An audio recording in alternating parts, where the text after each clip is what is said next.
बघा पुढचा पॅरेग्राफ. हळूच मी खुर्चीवर बसलो आणि लोकांकडे टकामका बघू लागलो. काही लोक कण्हत होते, कुणी इंजेक्शन घेऊन बसले होते. आपल्या दंडावरल्या पिवळ्या डागाकडे मोठ्या फुशारकीने पाहत होते. बघा, मग लेखक दवाखान्यात गेल्यानंतर त्यांनी हळूच खुर्चीवर बसलेले आहे आणि लोकांचे निरीक्षण टकामका बघू लागले. म्हणजेच काय, तर त्यांचे निरीक्षण करू लागले. आणि काही लोक आजारी असल्यामुळे ते काय करत होते, कण्हत होते. मग कुणी इंजेक्शन घेऊन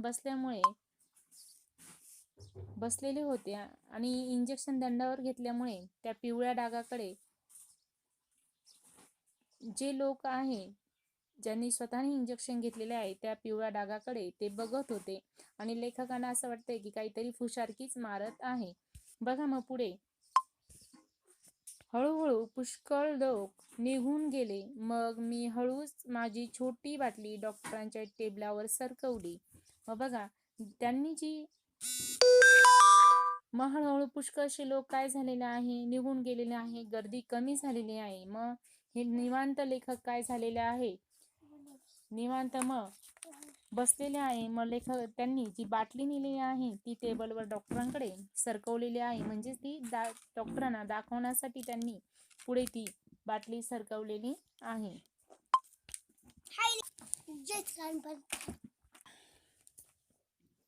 बघा पुढच्या पेजवर, पेज नंबर 22 वर आता चालू आहे. बघा, आणि म्हणालो, डॉक्टर, मला बरं वाटत नाही, मलाही औषध हवं आहे. मग ती बाटली पुढे सरकवल्यानंतर ते डॉक्टरांना काय सांगतात की मलाही बरं वाटत नाहीये, मला काय पाहिजे आहे, तुमच्याकडनं औषध पाहिजे आहे, असं लेखक डॉक्टरांना सांगत आहे. बघा पुढे. असं मग ए इकडं बघ, बघू, तपासू, असे म्हणत डॉक्टरांनी मला खाटेवर झोपायला सांगितले. मग त्यांना बरं नाहीये म्हणून डॉक्टरांनी चेक करण्यासाठी त्यांना खाटेवर किंवा पलंगावर झोपायला सांगितलेलं आहे. बघा मग आता पुढे. त्या गुळगुळीत खाटेवर झोपताना अशी काही मजा वाटली. म्हणता, इतक्या वेळा आपण दवाखान्यात आलो, पण या खाटेवर पडायचे सुख कधी सुद्धा आपल्या वाट्याला आले नव्हते. आता डॉक्टरांनी ती छान नळी आपल्या छातीवर, पोटावर लावतील. बघा, त्यांना जी गादी आहे किंवा जी खाटेवर जी गुळगुळीत गादी आहे, त्यांना बऱ्याच वेळेस आल्यावर त्यांना झोपायचा चान्स मिळालेला नव्हता. मात्र आता मस्त झोपायलाही मिळालेला आहे. आणि त्यांना आता डॉक्टरांनी चेक करण्यासाठी ती डॉक्टरांनी छानशी नळी त्यांनी काय घेतलेली आहे, त्यांच्या छातीवर, पोटावर लावतील, तपासतील. मग असा विचार लेखक करत आहे. बघा पुढे.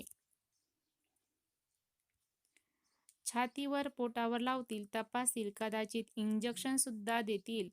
नाही कुणी म्हणायचे, मग कसले तरी औषध बाटलीत भरून देतील. आहा, बघा. मग त्यांनी विचार केला की ती नळी जी आहे ती त्यांच्या छातीवर, पोटावर लावतील आणि छानसं चेक झाल्यानंतर त्यांना कदाचित इंजेक्शन सुद्धा देतील, असं त्यांनी मनातली मनात विचार केलेला आहे. आणि नाहीच काही दिलं तर मग बाटलीत भरून औषध सुद्धा देतील, असा विचार त्यांना आलेला आहे. आपल्यालाही स्वतंत्र बाटली मिळायची तर एकूण दादांची आणि ताईचीच ऐट नको काही एवढी.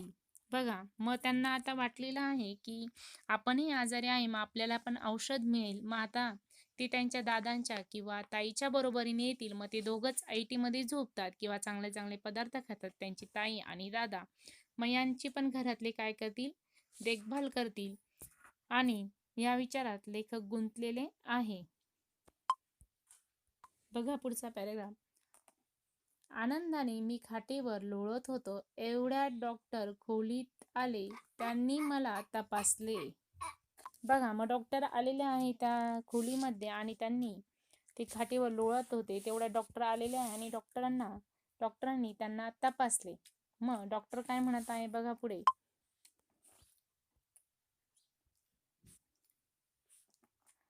इकडे तिकडे पालथे वळायला सांगितले. गळ्यातली नळी छातीवर लावली. जीभ बघितली तेव्हा तर मला अगदी धन्य धन्य वाटू लागले.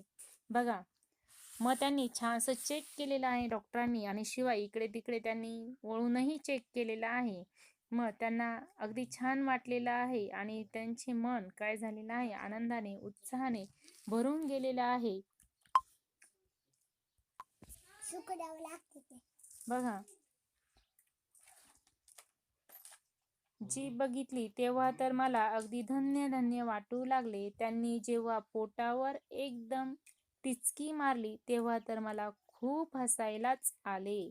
बघा, मग लेखकाचे पोट तर दुखत नाहीये ना, म्हणून त्यांनी काय केलेलं आहे, पोट चेक करण्यासाठी एक टिचकी मारलेली आहे आणि तेव्हा तर एकदम त्यांना काय झालेलं आहे, हसायला आलेलं आहे. आणि बघा मग पुढे, मग मी डॉक्टरांना सांगितले, डॉक्टर इंजेक्शन द्या बरं का. ताईला आणि दादाला खूप इथलीच आतापर्यंत आतापर्यंत त्यांचे जे ताई आणि दादा आहे त्यांना ह्याच डॉक्टरांकडनं खूप इंजेक्शन झालेली आहे आतापर्यंत. मग ते सांगतात ते मला एक तरी द्या निदान, म्हणजे मी आतापर्यंत एकही इंजेक्शन घेतलेलं नाहीये. आता माझं दुखायला लागलेले, मग त्यामुळे तुम्ही मला काय करा, एक तरी इंजेक्शन द्या, असे लेखक त्यांना सांगत आहे. डॉक्टर म्हणाले, हो का माता, ताईंना दादाने इंजेक्शन दिलेलं आहे, मग तुम्ही मला एक तरी द्या. यावर डॉक्टर म्हणाले, हो का, त्यांना बरेच झाले का इंजेक्शन देऊन. बघा, मग मग क्षणात मनात एक धाडसी विचार चमकवून गेला. अगदी खाजगी आवाजात मी डॉक्टरांना विचारले, तुम्हाला ऑपरेशन करता येतं का हो डॉक्टर? बघा, माता, तुम्ही मला एक तरी इंजेक्शन द्या. आणि त्यांनी स्वतः पर्सनल किंवा खाजगी स्वरूपात त्यांना विचारलेलं आहे की तुम्हाला ऑपरेशन करता येतं का हो डॉक्टर?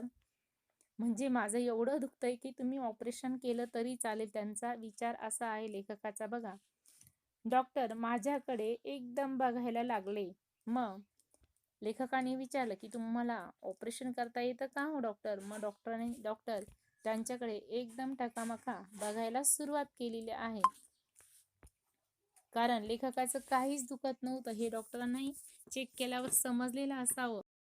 बघा, मग डॉक्टरांनी विचार केलेला आहे की हा म्हणतो माझं ऑपरेशन कर. मग डॉक्टरांनी थोडा वेळ विचार केला. मग डॉक्टर थांबून म्हणाले, का रे बाबा, नाही करायचंच असेल तर ते सुद्धा करा, मी काही घाबरत नाही. बघा, मग ते लेखक डॉक्टरांना सांगतात की तुम्हाला जर ऑपरेशन करायचं असेल तर ते सुद्धा करा, कारण माझी परवानगी आहे आणि मी काही ऑपरेशन करायला घाबरत नाही, असे लेखक डॉक्टरांना सांगत आहे. बघा, डॉक्टर पाहतच राहिले. मला वाटले ते बहुतेक माझ्या सूचनेवर विचार करत असावेत. मग होय म्हणाले तर फारच चांगले झाले. बघा, मग त्यांनी पण विचार केलेला आहे की डॉक्टर बहुतेक माझ्या सूचनेवर किंवा लेखकाच्या सूचनेवर विचार करत असावेत आणि ते कदाचित होय म्हणतील असा त्यांनी मनोमन विचार केलेला आहे. बघा पुढे, ऑपरेशन केलेच त्यांनी तर मग काय विचारता तसाच पळत पळत घरी जाईन, आपल्या सगळ्यांना ऑपरेशन दाखवीन.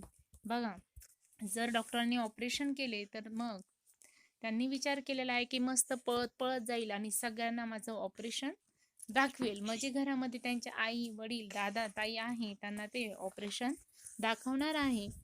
बघा, मग पुढे, पण डॉक्टर थंडपणे म्हणाले, बरं आहे आता आता असं. बघा, मग डॉक्टरांनी त्यांना सांगितलं की तू म्हणतोस ऑपरेशन कर. मग डॉक्टर म्हणतात बरं आहे, ठीक आहे. बघा पुढे, बरं आहे मग कर,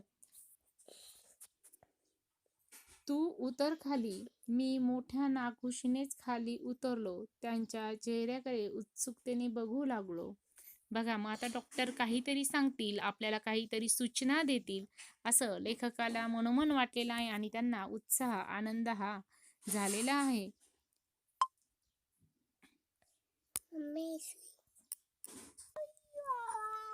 हे बघ, तुला काही झालं नाही, समजलं ना? ठणठणीत आहे तब्येत तुझी, तेव्हा औषध काही नाही, पळ जा घरी. बघा, मग डॉक्टरांनी त्यांना सांगितलेलं आहे चेक केल्यानंतर की तुला काहीच झालेलं नाहीये, तुला समजलंय ना आता, तू ठणठणीत किंवा बरा आहेस, तेव्हा तुला आता औषधं काहीच मिळणार नाही, त्यामुळे तू आता घरी जा, अशी डॉक्टरांनी त्यांना सूचना केलेली आहे. बघा मग पुढे, डॉक्टरांचे हे बोलणे ऐकून माझी फार निराशा झाली. मी रडकुंडीला येऊन म्हणालो, असं काय हो, द्या ना मला एखादा औषध. बघा, कारण लेखक फार उत्सुकतेने गेलेले होते दवाखान्यामध्ये. त्यांनी डॉक्टरांना सांगितलेलं होतं की माझं दुखतंय अंग वगैरे, की तुम्ही मला काहीतरी लिहून द्या, त्याने एकतरी औषध द्या. पण डॉक्टरांनी चेक केल्यानंतर त्यांना समजले की हा मुलगा किंवा जे हे लेखक आहे ते नाटक करत आहे, आणि त्यावर डॉक्टरांनी त्यांना काहीच दिलेलं नाहीये. त्यामुळे लेखक फार अडकुंडीला आलेला आहे, निराश झालेला आहे. निराश होणे म्हणजेच काय, तर हताश होणे. मग त्यांनी डॉक्टरांना रिक्वेस्ट किंवा डॉक्टरांना म्हणालेले आहे की मला एखादं तरी औषध द्या ना हो, अशी त्यांनी डॉक्टरांना विनंतीही केलेली आहे. मग बघा, हे लेखक आहे ते तुमच्याच वयातले होते. घरातली मंडळी आजारी पडल्यावर लेखकाला असे वाटायचे की त्यांचे काय होते, कौतुक होते किंवा त्यांच्या पुढे पुढे सर्व करतात, त्यांना सर्व फळे किंवा जो गोड शिरा असतो ते सगळं त्यांच्याच वाट्याला येतात, आणि माझ्याकडे कोणी विचार करत नाही, मलाही ते कोणी खायलाही देत नाही, साधा हात सुद्धा लावून देत नाही. त्यामुळे लेखकाने आजारी पडण्याचे नाटक केलेले होते. पण डॉक्टरांनी त्यावर त्यांना सांगितलेलं आहे की तू आजारी नाहीस, आता तू घरी जा. अशा प्रकारे आपला हा आजारी पडण्याचा प्रयोग, हा पाठ संपलेला आहे. प्रयोग म्हटलेला आहे कारण लेखकाने या ठिकाणी आजारी पडण्याचं नाटक केलेलं होतं. मग कशा प्रकारे त्यांनी तो प्रयोग केलेला होता इथे त्या पाठामध्ये सांगितलेला आहे. अशा प्रकारे आपला हा पाठ संपलेला आहे. त्या खालचा स्वाध्याय तुम्ही स्वतः सोडवायचा आहे. धन्यवाद.